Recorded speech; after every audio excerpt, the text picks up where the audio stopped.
Walter Cronkite, who died today, was an eyewitness to so much history.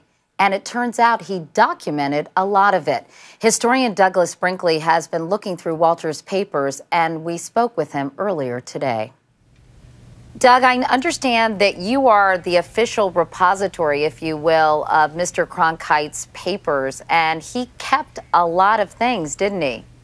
Well, yes, they're at the Center for American History at University of Texas, and he was a pack rat. He donated them to the university because he had gone to school at UT, and they're just boxes and boxes of everything. It dates back to his everything from high school yearbooks and reports to things about the sea and Cape Cod that he kept in recent years. So it's the life of Walter Cronkite. You're going to be writing a biography about Mr. Cronkite.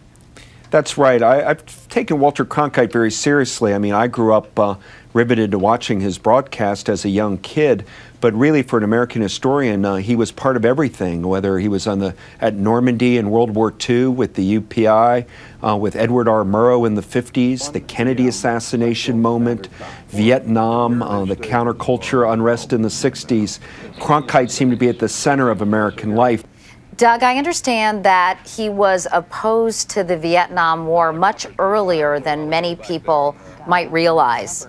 In his private life, he was very skeptical of it, and he was worried that Lyndon Johnson in 1965 was going to get us stuck over there. He actually, in a speech in Houston in early 65, said that he thought Vietnam was a quagmire and something that was insoluble. This was in a private speech, wasn't picked up by a wire service, so nobody knew Cronkite gave it unless you're in the audience that evening. He gave a similar speech in Buffalo. So there was a skepticism to Cronkite. And if you march from 65 to the big moment in 68 when he comes public, you see year by year him wondering just what the hell are we doing over there? Do you think that Walter Cronkite realized what a massive imprint he's made on American life, or did he remain a humble man throughout his life? Katie, because Walter Cronkite was by nature humble, I mean, he never lost that. I think he would say, oh, I'm not all that much. I was a newsman, I hope a pretty good one and a fair one.